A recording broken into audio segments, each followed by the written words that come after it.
پیچھے جماعت اسلامی کیا کرنا چاہ رہی ہے، اور سندھ کے لوگوں میں بذات خود ایک ریزائنمنٹ ہو رہی ہے، پورا سینٹیمنٹ کریٹ ہو رہا ہے کہ یہ سندھ کے وحدت کے خلاف اور سندھ کے جغرافی اور سندھ کے وحدت پہ ایک پولیٹیکل کے حملہ ہے سندھ کے وحدت کے حوالے سے.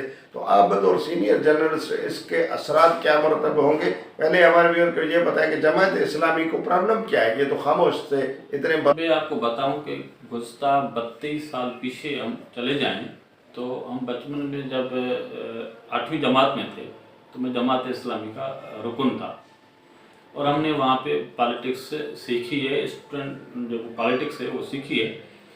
لیکن آگے چل کے پتہ پڑا کہ جماعت اسلامی نے پھر زیادہ دور میں جو بھی کیا، 28 سال 29 سال آپ پہلے چلے جائیں تو غوث شاہ کے دور میں بھی انہوں نے اس طرح کا ہی دھرنا یہاں دیا تھا. تب ستار افغانی صاحب جو میئر تھے وہ جماعت اسلامی کے تھے، وہ کراچی کے ہول کر رہے تھے، تو ان کے کچھ بلدیاتی نمائندے کس بیس پہ سندھ حکومت نے گرفتار کیے تھے. میرے خیال کہ اب تو کوئی گرفتار نہیں ہے، نہیں، لیکن اس وقت جو فیڈل پالیٹکس ہو رہی ہے کراچی کو وڈیروں کے نظام میں، پوری دنیا میں ڈی سینٹرلائزیشن نظام چلتا ہے لوکل گورنمنٹ کا، اور ہونا چاہیے. یہی اصل جمہوریت کی روح ہے کہ نیچے پاور تقسیم کیے جائیں. تو اس حوالے سے پیپلز پارٹی نے اختیارات کے ہوتے ہوئے صوبے میں مسلسل تیسری بار اقتدار کرتے ہوئے انہوں نے ایک ترمیمیں کی ہیں. ویسے تو 18ویں ترمیم تھی، فلاں ترمیم تھی، یہ ترمیم ہوتی آئی ہے. تو لوکل گورنمنٹ کا ایک ترمیم شدہ نظام انہوں نے ڈی سینٹرلائز کیا ہے.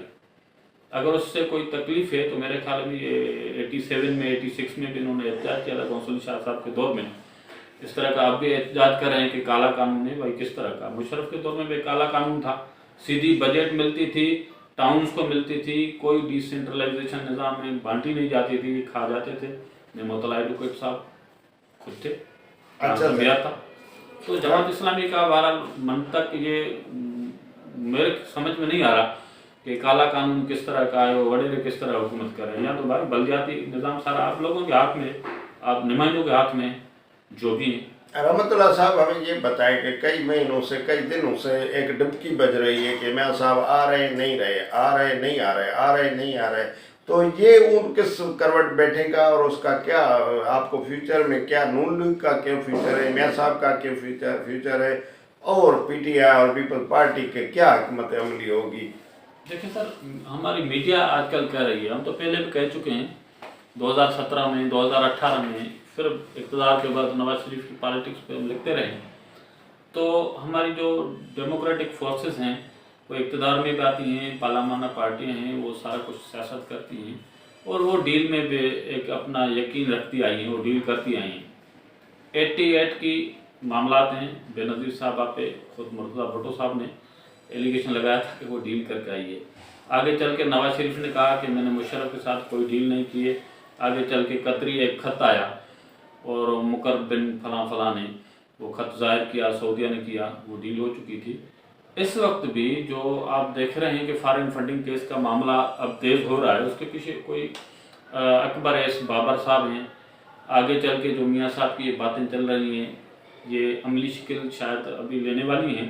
وہ نواز شریف لازمی ہے پاکستان کی سیاست میں اپنی پھر نئی داخلہ کرے گا.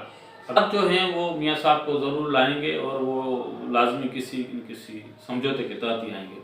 رحمت اللہ صاحب، لیکن ایک اور بات ہے کہ یہ جو فارن فنڈنگ کیس چل رہا ہے اور بڑی اسپیڈ کے ساتھ وہ پورا ڈسکس ہو رہا ہے، اس کے حق میں دلائل دیے جا رہے ہیں، اس کی یہ ایکسپلائٹیشن ہو رہی ہے، تو اس کے نتائج کیا آئیں گے؟ یہ فارن فنڈنگ کیس ہے کیا اور اس کے نتائج کیا آئیں گے؟ سر، کاریڈور میں آنے والی پولیٹیکل فورسز ہوتی ہیں نا، سیاسی طاقتیں یا سیاسی دھڑے یا جو بھی حلقے ہیں، پولیٹیکل فورسز، ہاں، جب ان کو اشارہ ملتا ہے کہ ہم اقتدار کے قریب ہیں تو وہ اپنی پیچھے کچھ نہیں دیکھتے کہ ہمارے پیچھے کیا ہو رہا ہے کیا نہیں ہو رہا. ان کو جہاں سے جو آ رہا ہوتا ہے وہ اپلائی کر لیتے ہیں. تو اس طرح ہی وہ فارن فنڈنگ کیس ہے، ان کے پاس کوئی اکاؤنٹس میں کوئی سنا کہ 51-52 اکاؤنٹس ہیں، اس میں کوئی 50 کروڑ کے قریب پی ٹی آئی کے ہیں، کچھ اور پارٹیوں کے اکاؤنٹس میں پیسے آئے ہیں. تو حساب نہیں دیا تھا، اب وہ ظاہر ہوا ہے.